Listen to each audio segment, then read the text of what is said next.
What's up, everybody? Welcome to Move the Sticks, presented by Grifols Plasma Donation Centers. DJ Buck back with you on the heels of a Monday night game, Buck, that I guess we shouldn't have been surprised by, with the San Francisco 49ers just beating the stuffing out of the LA Rams. Your thoughts on that one? That's the blueprint. That has always been the blueprint for the 49ers when it came to playing the Rams. Beat them up. They beat them up at the line of scrimmage. They control the game. They control the game defensively in terms of their defense dealing with the Rams offense. And it's been a theme. 7 straight regular season wins against the Rams. The only time that we've seen the Rams knock them off has been in the postseason.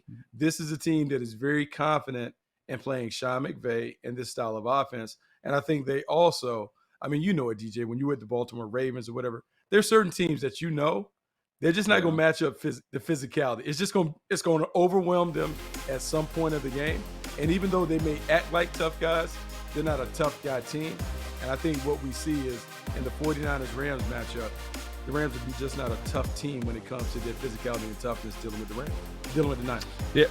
Yeah, no, and by the way, we got a lot of ground we're going to cover today. We're going to get to a little take on Justin Fields, deep dive on him. We're going to look at the big play leaders, runs and passes, who are the most dynamic, explosive offenses. We'll have some fun with that. And then going to look at a couple defenses that have maybe surprised us early in the year. So we got a lot of ground to cover. But getting back to this one, Buck, you talk about the physicality, the toughness of the 49ers. Two things here. On the Rams side of things, now, this is two primetime games in the first 4 weeks where their offensive line has been bludgeoned. We saw it the first week against the Buffalo Bills where they got beat up, and now this was, I think, even worse, what the Niners did to them up front. This offensive line, I saw everybody was doing the Stafford-Jared Goff comparison, and that was like the low-hanging fruit everybody's having fun with, and I'm like, you guys that's masking the issue here. Like, this offensive line stinks. Like, it's not good. It is not, forget championship caliber. I don't know if it's playoff caliber, what we've seen from their offensive line. So that's the first point. And then on the other side of things, you go to the 49ers and their defense. I feel like I know this group just because Chris Kasurk, came from that Jim Washburn tree, and we've talked about him before, where they are a get up the field, approach, and it's an attacking front. And I don't know about you, but for my money, it is so fun to watch the way that they play. And talking to people that have coached in this scheme, they say for defensive linemen, there's 3 things that they do. They rush, right? You start out as a rush. Every play is a pass rush. So you rush, you crush. So in other words, if it's a front side run, you are just going to crush the man in front of you. Whatever you got to do, knock him back, just condense the space. And then you chase if you're on the backside. So literally 3 things: rush, crush, and chase. That's the only thing that's in your mind if you're a defensive lineman playing this scheme. I love watching it. I love watching it. I love the scheme in general, DJ, because I think the scheme allows athletic teams to play at their best, meaning not a lot of thinking. Hey, man, see ball, get ball. That's basically what it is. Because when you think about the coverages that they have on the back end, I know Robert Saleh used to do a lot of cover 3. They started mixing in some quarters. D'Amico Ryan has upped it up a notch. But it is a really simple defense for you to play in. And when you have superior talent like the Niners have up front, you can sit in this defense and play. But what D'Amico Ryans did against the Rams, which was fascinating, he brought more pressure. And I think a lot of times when we think about blitz pressure and what the intent of blitz pressure is, some people think it's designed to get someone home freely. But that's not really it. When you have a talented front 4, you bring a blitz so you can get one-on-one matchups across the front line, and you're banking that your guys will win the matchup. And that's what we saw, because the blitzes weren't complicated. Bring the nickel off the edge, maybe they have a twist stunt and go. But their guys whooped the Rams. And when we think about the teams that go the distance, offensive and defensive lines play a big role in determining who is going to be the last team standing. And what I saw last night, we kind of laughed at the 49ers, how they were going to handle the quarterback situation. Well, now that they got that resolved, you now can look at this team and say, this team looks like a Super Bowl team. No doubt. All right, let me just ask you this question as we look at the standings here. Okay, so we've talked so much about the AFC, and we've talked about the quarterbacks being dominant in the AFC. If you look in the NFC, and if you're the defending Super Bowl champion Rams, and I look at, you've got the Vikings and the Packers, those 2 teams atop of the NFC North, especially the Packers and their defensive front, they can get after you up front with their defense. You look at the NFC South, you've got the first place. Actually, it's shocking that the Falcons there are tied with the Bucs, but let's just say the Bucs over the long haul of the season are going to end up where they are. We know what they have with their front, and when they're dialed in, their front seven, they can get after you. And then obviously, with the Philadelphia Eagles and their group, their stable of 8 rushers that they throw at you. So I don't know. This is the right time to be a little bit worried about your offensive line. I mean, it's a real legit concern for this team, man. It's a legit concern. And DJ, I think what you bring up is the theme of the season, particularly in the NFC. The teams that are going to win. It is funny because it used to always be the AFC was about the defense and the physicality and the toughness. And now you look at the NFC, the quarterbacks that you're talking about for those top teams, there's no one that you're like, oh my God, I'm going to stay up at night worrying about who's playing quarterback for this team. But defensively, that's where the problems arise. Can you block their fronts? Because all of the teams that you mentioned in the hunt in the NFC, they all have these guys that can get after it, and they can get after it without needing to blitz. They might blitz, but it's not mandatory that they can get after the quarterback because of the blitz. They can get it done with a 4-man rush. Yeah, and just looking at these clips of Nick Bosa, I mean, is there any defensive lineman? I mean, if you're going to build your team going forward for the next 10 years, I think he'd be the pick. I mean, he is an absolute monster, man. They get after it. And DJ, just in looking at those clips, you just saw like basic stuff. I mean, I would call it high school Friday night schemes, stunts, TE twist, NT twist, nothing exotic about what the Niners do. They have better talent. So when you have better talent, you just unleash. You try and keep it very simple so those guys don't have to think. Get out the way. Let the talent shine through. That's what they're doing. Yeah, and there's a big wave of read fronts that you talk about, this too high shell and these read fronts where you got to play a gap and a half, or you got even 2 gap in some scenarios. Man, if I'm a defensive lineman, I got to go chance to play in that attacking front. Again, sign me up for that. It's fun to watch. And I know from a quarterback standpoint, everything is on you like that. And you just know these guys are head in looking at the ball and they are getting off the rock, man. Like that to me as a quarterback, I don't want to see that front. No, you don't want to see it. And DJ, that's the thing that I think from a scouting standpoint, like it's a note. We always talk about so many things when it comes to evaluating D-line play. But I think one of the things that maybe we don't talk enough about is get off. First step quickness, snap count anticipation. How quickly can you get those 3 steps on the other side of the ball? That determines everything because, man, when you're coming off the ball, hands in the chest, it completely wrecks what you want to do from an offensive standpoint. But, yeah, the great pass rushers, the great D-lines, they get off the ball. The guys come off like sprinters. And when I saw the 49ers last night, of course, playing at home gives you another advantage. They were coming out like it was a 100-meter dash. Yeah, and it's the get off plus the takeoff. So not only are you quick, but you're gaining ground. You're closing that space. And as a tackle, get into a rhythm of a set. You know, when I get to this point in the set, that's where we're going to engage. They speed that whole process up with how they rush. Oh, they come off the ball so fast, man. Just the anticipation. And every now and then they may get a neutral zone infraction, a free snap penalty. Who but cares? What you're doing is you are banking that, we're getting off like bandits. And it's a problem. Like even just that stunt right there, that 3-man stunt that they did, because they're doing some of these. You saw this on Fred Warner getting the sack. They're using some 3-man combinations to create these problems at the point of attack. Yeah, it's fun. It's fun to watch when you're getting after it and you're attacking, and they are definitely doing that. Again, I think most shows are probably sitting here today talking about Matthew Stafford, and then they're talking about Jimmy Garoppolo. To me, that was a defensive show. I mean, that was the headliner. They deserve all the conversation. Yeah, look, man, it's a defensive show. I will say this. If you're the Rams in the Matt Stafford conversation, there are 2 things that stand out to me about the Rams.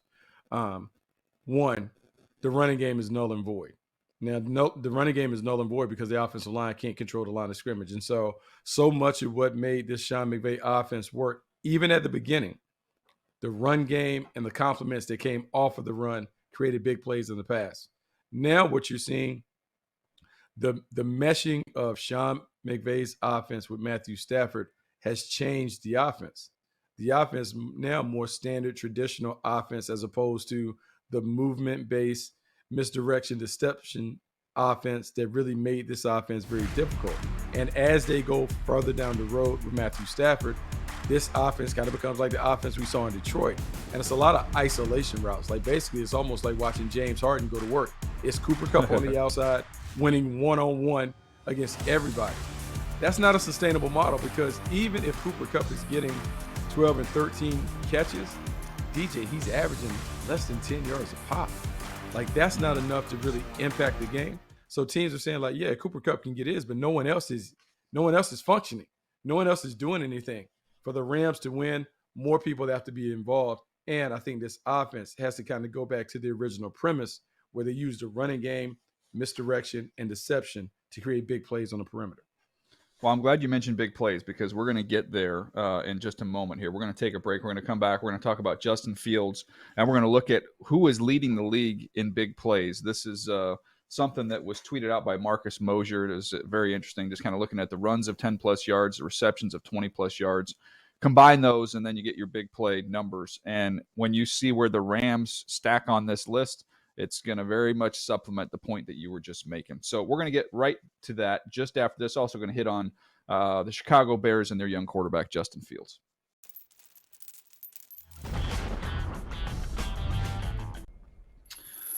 All right, Buck, let's get to Justin Fields here. Numbers are not pretty. I don't know that we thought they would be based off the personnel that they had around him. But he's only got 2 passing touchdowns, 1 rushing touchdown, 4 picks this season. Has another touchdown in 3 games, 147 rushing yards and a touchdown on the ground this year. So I'm curious. I went back and pulled some numbers and watched some tape to see if there's anything that stood out in terms of, what was wrong there, what was the issue. But before I get to that, I want to get your unmanipulated opinion here and see if we're on the same page of what the heck is going on in Chicago. Well, one, the first thing that we always talk about when it comes to young quarterbacks, the 3 Ps: play caller, protection, playmakers. All right, play caller, you have a first-time offensive coordinator in Luke Getsy, who's trying to figure out a way to blend the talent that the Bears have and to put it together in a way that works. You have a defensive-minded head coach in Matt Eberflus, who has said, we can win games if we don't turn the ball over. So when they get in a pinch, they batten down the hatches, they run the football, they punt, they play defense, they take the ball away, and that has been successful for them, because I want to say they're 2-2 because their defense has done enough to give them a chance. But then when you go to the protection, their offensive line has been terrible. We talked about how terrible they were. It's been a mess of just a bunch of different pieces that you're trying to throw together, but there is no one who came into the season expecting the Bears offensive line to be the strength of the team. And then when it comes to the playmakers, please tell me the high-end playmaker that's on that offensive squad. Darnell Moody is the number 1 receiver, and people have been raving about him because he has been successful in fantasy. But in reality, is he someone that you have to really game plan for if you're on the defensive side of the ball? And then who are the other threats? David Montgomery and Khalil Herbert have been fine, but who are the other high-end threats that you have to talk about? So a lot of what we're seeing from Justin Fields is about the pieces around him. And so before we can even do a real evaluation on him, man, you got to upgrade the parts around him to give him a chance. And so I understand. I've heard the noise. I've heard Mike Martz talk about he's a running back playing quarterback and all this other stuff. But until you give any quarterback, credible weapons on the outside, man, you have no way of being able to evaluate whether they can play or not in this league. All right, to that point, and we're going to get to this big play chart here in just a minute, but if you're looking at just the most explosive pass plays, the Giants only have 4 this entire season. They're still winning games miraculously. Only 4 plays of 20-plus yards, and the Bears are second worst with 8. And if you look at the receiving core of those 2 teams, I would say no bueno. Just not a lot going on in terms of the weaponry there for those 2 teams. So there's clearly a lack of explosive plays. These are some of the next-gen stats that I pulled I thought were fascinating, and then when I went and watched the tape, I'll give you what I thought there as well. So 44.6 pressure percentage on Fields. That means 45% of the time, if you round up, he's getting pressured. He's under pressure. Back to pass. That's second most in the league. I believe Daniel Jones, I think, is first. So you talk about 2 quarterbacks in tough spots. Those would be the 2. the blitz percentage. He's been blitzed 33% of the time. That's the fourth most. So teams are going after them. And why would you be emboldened to blitz, Buck? Because you're not scared of what they're going to be able to do to you. And clearly they haven't been able to generate any big plays. And then the third one, which I found was kind of fascinating, is the time to throw. So you'd say, okay, you're getting a ton of pressure. They're blitzing you, a ton. So you must have to get the ball out quick. No, he's actually has the third longest time to throw because it's counting the scrambles, him scrambling around like crazy. So that's 3.12 seconds on average time to throw. So then I went back and said, okay, instead of trying to find everything that's wrong with this offense, let me go find some of the things that are right, and maybe they can just do more of these things. So I went back and said, I'm going to watch all their first downs gained, whether through the air or on the ground, where Justin Fields was involved. So either his runs or his throws. Mm-hmm. And, one of the things I thought that I came away with looking at this is it's like the opposite of Joe Burrow. You remember with Burrow, we said his superpower, get 5 out into the route, let him boom, boom, boom, and then that's when he's at his best. To me, when I look at some of the successful plays, and there aren't many of them, when I look at them, it's play action, it's boot off play action, it's keeping 6 and 7 guys in to help this terrible offensive line, and then he opportunity some down the field, and if there's nothing down, he can scramble around, try and make a player just take off and go. But the spread you and shred you, trying to cover up for your offensive line by getting the ball out quick and getting everybody out into the route, that's not Justin Fields. I think he's much better equipped if you're going to give him some help on the edges with your backs and tight ends, play action to get some depth, and then boot him, move him off that play action. To me, that's the best way forward for them to try and have something offensively. No, look, DJ, I think is a great analysis. I think it's a great point that you're able to mix the next gen stats with the tape. But then let's take it even farther to what we saw when he was at Ohio State.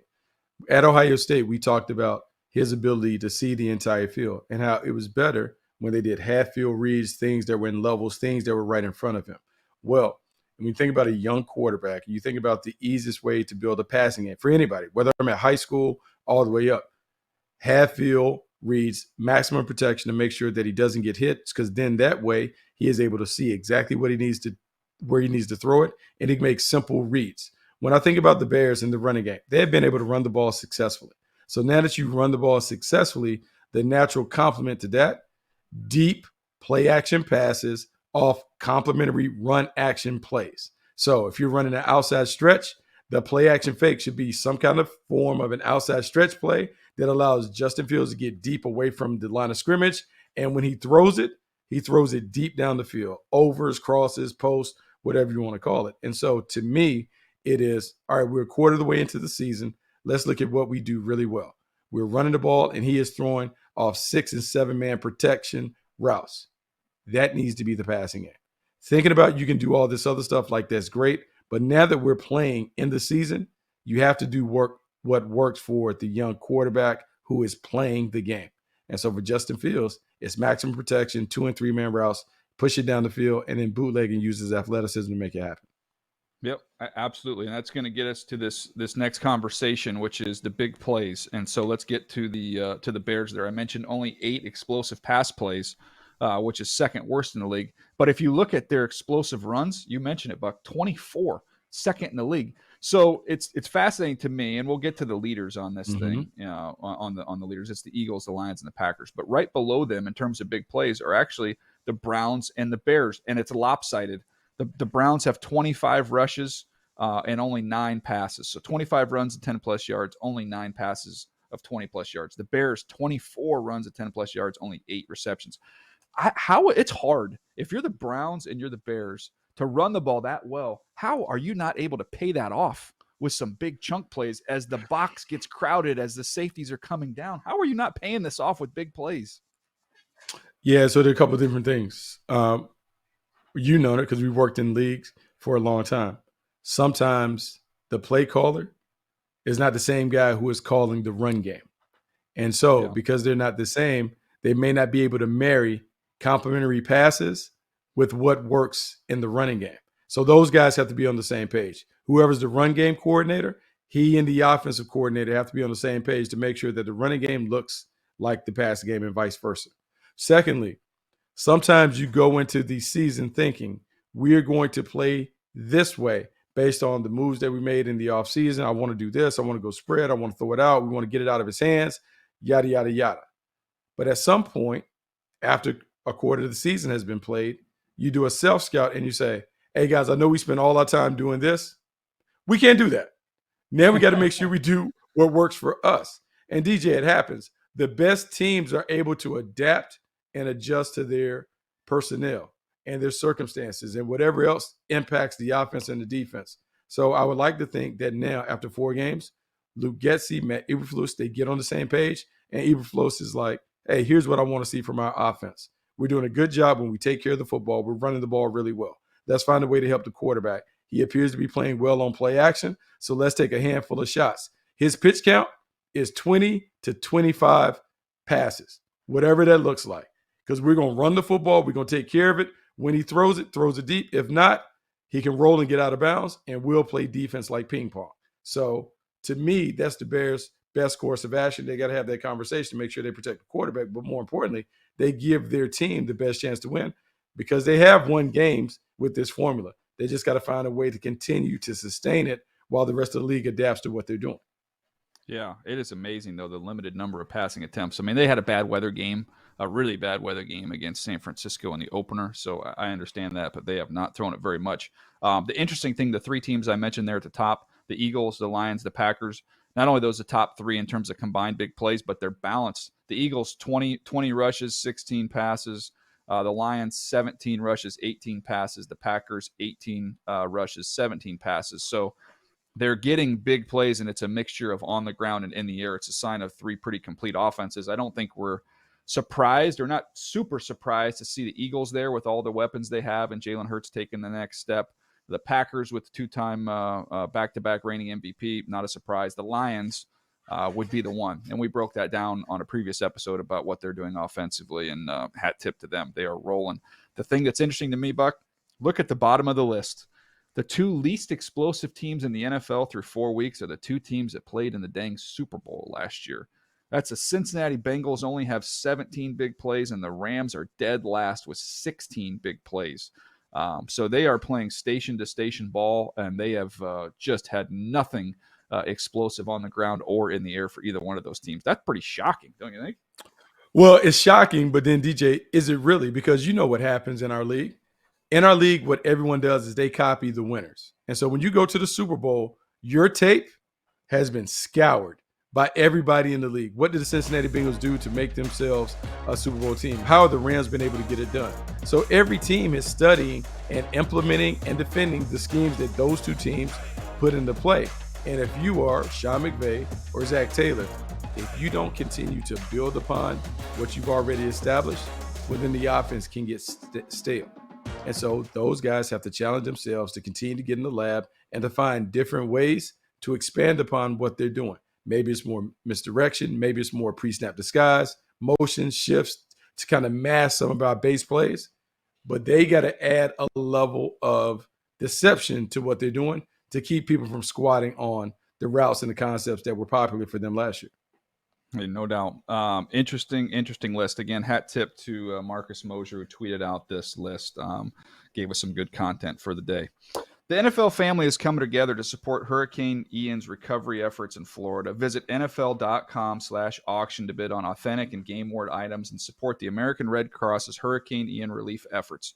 You can also visit www.redcross.org/NFL or text the word Ian to 90999 to make a $10 donation and help those in need.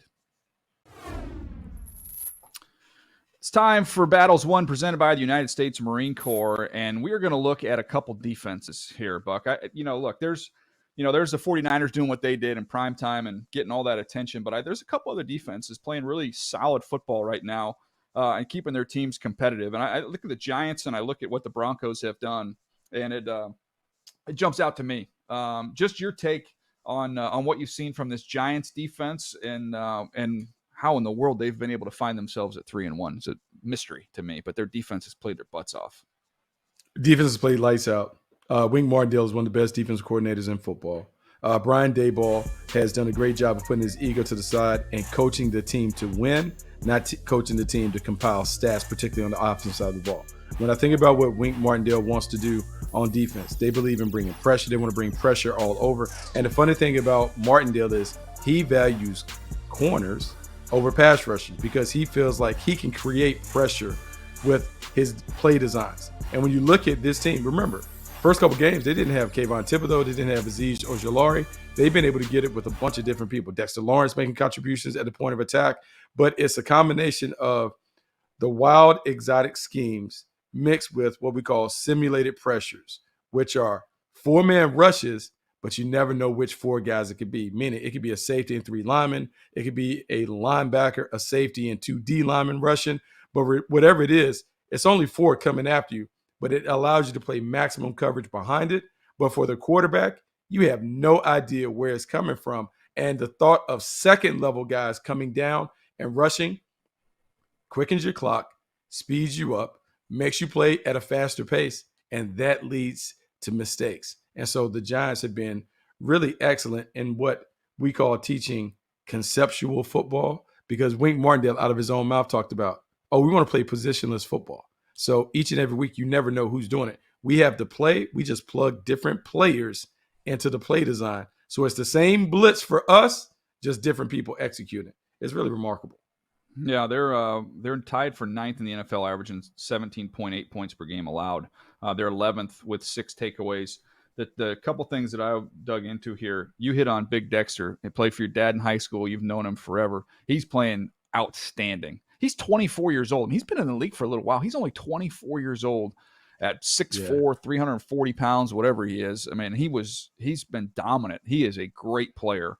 And somebody I think they can kind of build their defense around. And if you think about Wink, he's always had those types of guys in Baltimore. That's what those D tackles look like. Yeah. Oh, they roll them through. Pierce, they've had a zillion of those types of players. Now Dexter's, I think Haloti was our comp for him, coming out. Yeah. So it's funny you talk about Dexter, because I will say this, and my dad blows me up every day about it. He has always felt like Dexter was underutilized in terms of what he could bring to the table as a pass rusher. And I was like, Dad, he's 340 pounds. He has to be a nose tackle. He can't just be a pass rushing specialist.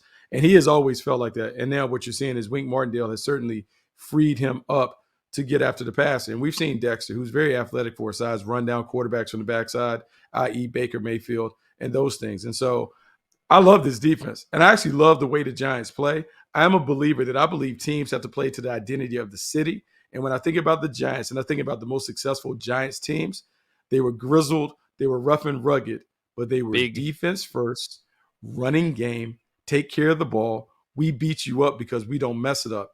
Give Brian Daboll credit. They are playing to their identity. I love it. I love watching what they're doing. Yeah, and if you look at schematically, you talk about coverages, 35% in cover one, obviously single high man coverage, 32% cover three. So they're a single high team in a league that's kind of gone to the two high shell, not with the Giants. They are single high, cover one, cover three. And we're doing it. And what we're doing is because what Wink Martindale wants to do. When he wants to, he'll take away the run game. But also in that, DJ, simple for us, hard for you. Simple to teach guys to play cover one and cover three. Those are high school defenses. Now, there's some tweaks and things that they do to it, but it's very simple for those guys to play fast. And then what he does is he muddies the picture with the twists and stunts and blitz pressures that he uses up front. To me, I think it's a great way for them to play, and they still don't allow the ball to fly over their head. Keep the ball in front, make the team drive the length of the field, because he feels like at some point I'm going to crack the code. And when I crack the code, I'm going to get a free runner to the quarterback, and we can get off the field. That's what they've been able to do. Yeah, they're in London, which is a reminder for everybody. Giants, Packers live on NFL Network from Tottenham Hotspur Stadium Sunday, 9:30 a.m. Eastern. Again, 6:30 on the West Coast is nothing better than a little early morning football. All right, I mentioned the Broncos. We can get to them quickly. I'll give you the breakdown on them. We talk about maybe the simplicity in the back end of the Giants. Different with the Broncos. 36% cover three, 11% quarters, 19% they're playing quarter, half. By the way, Buck, just for those that may not understand that, can you explain quarter, half coverage and what you're doing there? So the easiest way to think about it is the mix of what people talk about Tampa 2. So Tampa 2, your corners are up hard, jamming, rerouting. You have two deep safeties occupying halves of the field. Well, quarters split the field in quarters. Corner has the outside quarter, safeties have the inside quarter of the field. And so there you have those four things. Well, quarter, half is a mix of that. Into the boundary, you're playing cover 2. Hard corner rolled up, jam and funnel, half field safety over top. To the field, you're playing quarter. So you have the corner playing inside off. You have the safety occupying that inside quarter of the field. And what it does, it gives you the best of both worlds. It's a 7.5 man run defense while also being able to occupy and take away things in the passing game. You can double the X receiver because in 3-by-1, that half field means a jam and reroute with a safety over top. So you're able to make things null and void. It's a nice mix. It's a nice mix of coverage that the Broncos are using. Yeah, and looking at their players, Bradley Chubb playing at a very high level, power. You see that. They mix in some 6-man pressures. They run good games up front. I thought, though, just looking at this team, DJ Jones, Draymond Jones, good interior rushers. They've got some twitch and some burst. They're not just kind of static interior players, so that was good to see. But watching the early tape, gosh, it's a bummer about Randy Gregory being hurt because that's a nice compliment on the outside to Bradley Chubb. That's a big injury. Then you flip it over to the offensive side, Javonte Williams.